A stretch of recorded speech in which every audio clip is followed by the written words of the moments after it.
স্টুডেন্টসরা আজকে আমরা ক্লাস 9 এর ম্যাথসের এক্সারসাইজ 12.2 এর কোশ্চেন নাম্বার 7 করব। প্রশ্নটা আমি এখানে লিখে নিই, তোমাদেরকে আমি পড়ে শোনাচ্ছি প্রশ্নটা। তিনটি ভিন্ন ভিন্ন রঙের কাগজের সাহায্যে একটি বর্গাকৃতির ঘুড়ি তৈরি করা হলো। দেখো আমি এখানে এঁকে রেখেছি, ঠিক আছে। একটি বর্গাকৃতির কি বানানো হয়েছে? ঘুড়ি বানানো হয়েছে তিনটি বিভিন্ন রঙের কাগজ দিয়ে। প্রথমটা একটা কালার, দেখো তিনটা পার্ট, এই একটা কালার হবে, এই আরেকটা কালার হবে, এই আরেকটা কালার হবে। আমি পার্ট 1, পার্ট 2 আর পার্ট 3 দিয়েছি। আমি 3 রকমের ডিজাইন দিয়ে রেখেছি, ঠিক আছে। বর্গটির কর্ণ 32 সেন্টিমিটার এবং এটিতে সংযুক্ত মধ্যবাহুযুক্ত ত্রিভুজাকৃতির কাগজটির ভূমি 8 সেন্টিমিটার ও সমান প্রতিটি বাহু 6 সেন্টিমিটার। এই যে বর্গাকৃতি বর্গটির সাথে যে সংযুক্ত ত্রিভুজটা, এইটার ভূমি হলো, এটা তো ভূমি হলো 8 সেন্টিমিটার। আর এটা বলেছে একটা সমদ্বিবাহু ত্রিভুজ, ঠিক আছে। সমদ্বিবাহু ত্রিভুজাকৃতি সমান প্রতিটি বাহুর মাপ হলো 6 সেন্টিমিটার আর ভূমি হলো 8 সেন্টিমিটার। আর বলেছে যে বর্গটার কর্ণ কত? কর্ণ হলো 32 সেন্টিমিটার। এই একটা কর্ণ আর এই আরেকটা কর্ণ, ঠিক আছে। দুটো কর্ণ হলো 32 সেন্টিমিটার। তাইলে ঘুড়িটিতে প্রতিটি রঙের কি পরিমাণ কাগজ লাগবে? তিনটা রং দিয়ে তিনটা পার্ট করা হয়েছে। পার্ট 1 একটা রং, পার্ট 2 একটা রং, পার্ট 3 একটা রং। তো আমি তিনটা পার্টের ক্ষেত্রফল বের করে ফেললেই তো আমরা বুঝে যাব যে তিনটি পার্টে কতটুকু কাগজ লাগবে, ঠিক আছে। তার জন্য দেখো একটা জিনিস আমি আগে বলে দেই, বর্গের যে কোনো বর্গক্ষেত্রের কর্ণগুলো পরস্পরকে লম্বভাবে সমদ্বিখণ্ডিত করে। এই যে দুটো কর্ণ যদি আঁকি, তখন ওরা কি করবে? 90 ডিগ্রি কোণ করে ছেদ করবে আর ওরা পরস্পরকে সমদ্বিখণ্ডিত করবে। মানে এই পার্ট সমান এই পার্ট হবে, এই পার্ট সমান এই পার্ট হবে, আর প্রতিটি কোণ কি হবে? 90 ডিগ্রি হবে। এই প্রমাণটা তোমরা আগে করেছো, ঠিক আছে। বর্গের কর্ণগুলো পরস্পরকে লম্বভাবে সমদ্বিখণ্ডিত করে, এই জিনিসটা তোমরা জেনে রাখবে। আর এই জিনিসটাই আমাদের কাজে লাগবে এখানে। তো আমরা প্রথম নাম দিয়ে দিই বর্গটার। ধরো ABCD হলো বর্গটা, ঠিক আছে। A B C R D। আর ত্রিভুজটার নাম দিলাম C, তো আছে E F, ঠিক আছে। ABCD আর CEF। আর ওরা ছেদ করেছে ধরলাম আমরা O বিন্দুতে, কর্ণগুলো ছেদ করেছে, ঠিক আছে। তো ধরি, আচ্ছা এখানে এত লিখতে লাগবে না, এটা তোমরা যখন ড্রয়িং করবে ABCD দিয়ে দিলেই হবে। তো প্রথম আমরা লিখব, আমরা জানি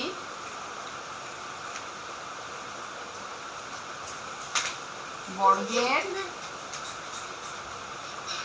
কর্ণগুলো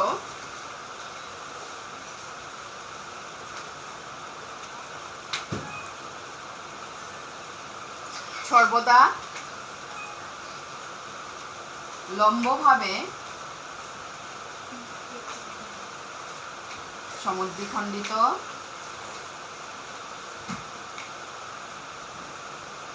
হয়, ঠিক আছে। অতএব এখানে কি হবে? কর্ণ কি কি? AC আর BD হলো কর্ণ। AC সমান BD। আর বর্গের কর্ণগুলো সবসময় সমান হয়, এটা তো জানো। বর্গের কর্ণগুলো সর্বদা সমান হয়, কারণ বর্গের চারিটা বাহু সমান থাকে আর কোণগুলো কি থাকে? 90 ডিগ্রি থাকে, যার জন্য কর্ণগুলো সমান হয়, ঠিক আছে। তো AC সমান কি? BD। তো কর্ণের মাপ দিয়েছে কত? আমাদের 32 সেন্টিমিটার, ঠিক আছে। তো কর্ণ AC আর BD দুটো কর্ণ, ওদের মাপ দেওয়া আছে 32 সেন্টিমিটার। এবং দেখো যেহেতু AC সমান 32 সেন্টিমিটার, তাহলে কি হবে? AO সমান সমান OC। এই যে AO আর OC কি হবে? ওরা তো যেহেতু সমদ্বিখণ্ডিত হয়েছে, তো পুরোটা ACটা যদি 32 সেন্টিমিটার হয়, তাহলে AO হবে 16 সেন্টিমিটার আর OC হবে 16 সেন্টিমিটার, ঠিক আছে। এতটুকু তোমরা বুঝতে পেরেছো। তো এখন আমরা কি করব দেখো, এই দুটো ত্রিভুজ, যে ত্রিভুজ এ বি ডি হলো পার্ট 1 আমাদের, আর ত্রিভুজ বি সি ডি হলো আমাদের পার্ট 2, আর ত্রিভুজ সি ই এফ হলো আমাদের পার্ট 3। ঠিক আছে, যেই তিনটা রঙের কাগজ দিয়ে বানানো হয়েছে। তো এখন পার্ট 1 এর ক্ষেত্রফল বের করার জন্য পার্ট 1 এর ক্ষেত্রফল বের করতে লাগবে, পার্ট 2 এর ক্ষেত্রফল বের করতে লাগবে, আর পার্ট 3 এর ক্ষেত্রফল বের করতে লাগবে। তো পার্ট 1 এর ক্ষেত্রফল বের করার জন্য, মানে ত্রিভুজ এ বি সি এর ক্ষেত্রফল বের করার জন্য দেখো আমরা এ বির মাপও জানি না, এডির মাপও জানি না। ঠিক আছে, এইখানে দেখো বিসি এর মাপ জানি না, সিডি এর মাপ জানি না, আমরা জানি তো শুধু কি এই যে কর্ণগুলোর মাপ, এসি আর বিডির মাপ জানি, আর এদিকে এও আর ওসির মাপ জানি। এখন দেখো এ বি ডি ত্রিভুজে বিডিটা যদি ভূমি হয়, ভূমির মাপ তো আমরা জানি, এ বি ডি ত্রিভুজে বিডি যদি ভূমি হয়, ভূমির মাপ কত আমরা জানি 32 সেন্টিমিটার, যেহেতু এটা একটা কর্ণ 32 সেন্টিমিটার। আর এওটা হলো উচ্চতা, কারণ লম্বভাবে সমদ্বিখণ্ডিত হয়, তো তার মানে এইটা 90 ডিগ্রি, তো এটা হয়ে গেল উচ্চতা। উচ্চতার মাপও জানি। তো আমাদের ত্রিভুজের আরেকটা আমরা জানি, ত্রিভুজের ক্ষেত্রফল সমান কি, আমি তোমাদেরকে প্রথম দিন বলেছিলাম ত্রিভুজের ক্ষেত্রফল সমান হাফ পূরণ ভূমি পূরণ উচ্চতা, ক্ষেত্রফল সমান। ঠিক আছে, তো এই সূত্রটা আমরা এখানে কাজে লাগাবো। এই ত্রিভুজের ক্ষেত্রে এইটা দিয়ে এখানে হিরো সূত্র আমরা ব্যবহার করতে পারবো না, কারণ আমরা সাইডগুলোর মাপ জানি না। তো আমরা ভূমি আর উচ্চতার মাপ যেহেতু জানি, তাহলে এই এবিডি ত্রিভুজের ক্ষেত্রফল বের করে ফেলতে পারবো। আর এবিডি ত্রিভুজ আর বিসিডি ত্রিভুজের ক্ষেত্রফল সমান হবে, কারণ ওরা দুইজনই একই ভূমি বিডি, মানে সমান ভূমি আর সমান উচ্চতা। এই ত্রিভুজেরও যে উচ্চতা 16 সেন্টিমিটার, এই ত্রিভুজেরও উচ্চতা 16 সেন্টিমিটার। ঠিক আছে, আর ভূমি, এইটারও ভূমি হলো 32 সেন্টিমিটার আর সেম ভূমি। তো যেহেতু ভূমি আর উচ্চতা সমান হবে, তাইলে ক্ষেত্রফল, এই দুটো ত্রিভুজের ক্ষেত্রফল সমান হবে। তো একটা ত্রিভুজের বের করে ফেলতে পারলেই আমি আরেকটা ত্রিভুজের ক্ষেত্রফল বলে দিতে পারবো।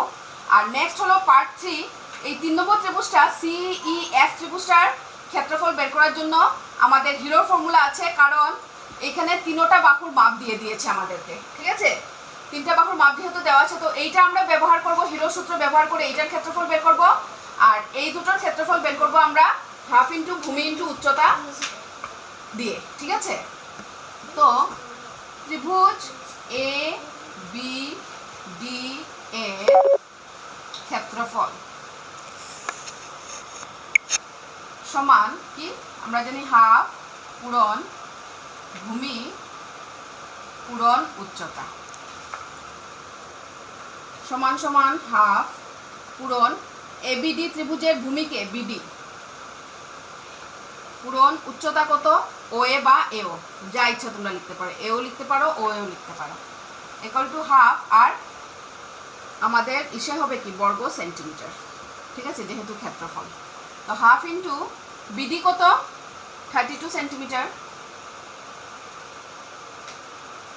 ঠিক আছে, ইন্টু এটা কত, এও কত 16, এখানে সেন্টিমিটার সেন্টিমিটার আমাদের হয়ে গেছে বর্গ সেন্টিমিটার। ঠিক আছে, এটা না লিখলেও পারো এখানে। তো এইকাল টু দেখো 2 দিয়ে যদি কাটে এটা হয়ে যাবে 16, আর 16 আমি তোমাদেরকে দিয়েছিলাম 16 স্কোয়ার কত 256 বর্গ সেন্টিমিটার, বা তোমরা সেন্টিমিটার স্কোয়ারও লিখতে পারো, যেটা তোমাদের সুবিধা। তো আমরা পেয়ে গেলাম ত্রিভুজ এবিডি এর ক্ষেত্রফল। অতএব ত্রিভুজ বিসিডি এর ক্ষেত্রফল সমানও কত হবে 256 বর্গ সেন্টিমিটার। ঠিক আছে, কেন, যেহেতু ত্রিভুজ এ বি ডি এর ক্ষেত্রফল সমান ত্রিভুজ বি সি ডি এর ক্ষেত্রফল। ঠিক আছে, তো এতটুকু তোমরা বুঝে গেছো। আমাদের এই দুটো বেরিয়ে গেছে কত, এইটা কত 256 256 বর্গ সেন্টিমিটার, আর এইটা হলো 256 বর্গ সেন্টিমিটার। এখন আমাদের রয়েছে এই ছোট্ট ত্রিভুজটার ক্ষেত্রফল বের করা। তার মানে প্রথম পার্ট 1-এ আমাদের কতটুকু কাগজ লাগবে, 256 বর্গ সেন্টিমিটার কাগজ লাগবে। আর পার্ট 2 এর জন্য 256 বর্গ সেন্টিমিটার কাগজ লাগবে। ঠিক আছে, এখন তোমরা পজ দিয়ে মুছে ফেলো। এখন আমরা তৃতীয়টা করব। পজ দাও, পজ দিয়ে মুছে ফেলো। ঠিক আছে,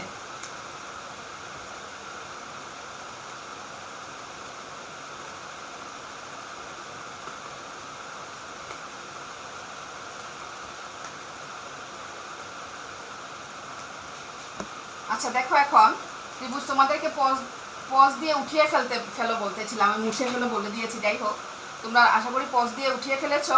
এখন দেখো, ত্রিভুজ CEF এর ক্ষেত্রে ধরি এ সমান, এখানে তো আমরা হিরোর ফর্মুলা ইউজ করবো, তো ABC লাগবে। এ সমান 6 সেন্টিমিটার ধরলাম, বি সমানও 6 সেন্টিমিটার, আর সি সমান 8 সেন্টিমিটার। অতএব এর সমান কি হবে? A plus B plus C by 2 কত হবে? 6 plus 8 by 2 centimetre equal to 20 by 2 centimetre, মানে কত? 10 সেন্টিমিটার। এস বেরোলো। অতএব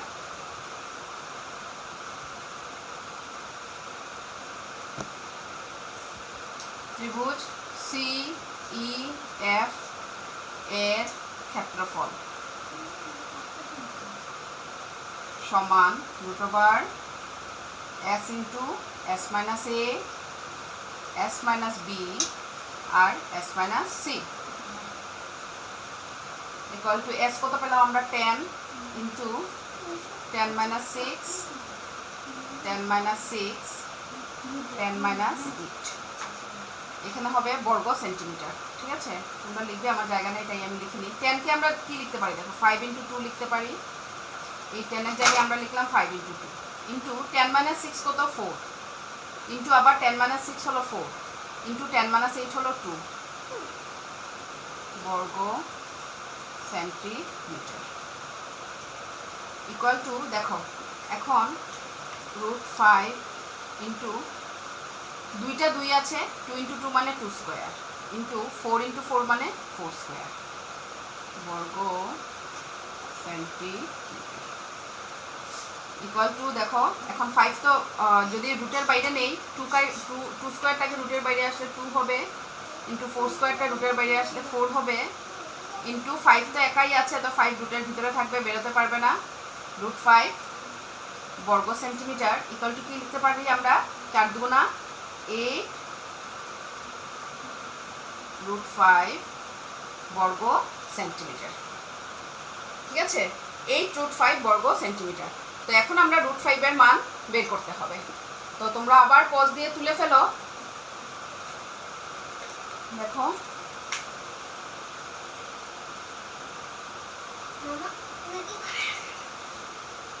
এখন দেখো 8 ইন্টু √5 কি পেয়েছি? বর্গ সেন্টিমিটার। এখন আমরা √5 এর মান হলো 2.84। ঠিক আছে, আমি বের করে রেখেছি, তোমরা বের করবে, বের করে দেখবে। সরি, 8 ইন্টু 2.24 বর্গ সেন্টিমিটার, 2.24। ঠিক আছে, তো এখন মাল্টিপ্লাই করলে কত হবে? দেখো, 4 8 32 2, হাতে থাকলো 3, 8 দুগুণা 16, 8 3 17 18 19 9, হাতে থাকলো 1, 8 দুগুণা 16 আর 1 17, 2 ঘর পরে দশমিক, মানে এত 17.92 বর্গ সেন্টিমিটার। ঠিক আছে, তো আমরা দেখো 3টা পেয়ে গেলাম। আমরা কি কি পেয়েছি? প্রথমটা পেয়েছি, দ্বিতীয়টা পেয়েছি, আর তৃতীয়টাও পেয়ে গেলাম। ঠিক আছে, তো অতএব কি লিখবো? প্রথমটির 3টা পেয়ে গেছি, তো এরপরে প্রথমটা কত পেয়েছিলাম আমরা? অতএব আমাদের তো 3টার কালি আলাদা আলাদা বের করতে বলেছে, তো অতএব প্রথমটির কালি বা ক্ষেত্রফল সমান কত পেয়েছিলাম আমরা? 256 বর্গ সেন্টিমিটার। দ্বিতীয়টির কালি সমান কত? 256 বর্গ সেন্টিমিটার। এবং তৃতীয়টির এবং তৃতীয়টির কালি সমান আমরা এখন কত পেলাম 17.92 বর্গ সেন্টিমিটার। ঠিক আছে, তো আমাদের তিনটি কাগজের কালি বেরিয়ে গেল। তো নেক্সট দিন আমরা কোয়েশ্চেন নাম্বার 8 করব।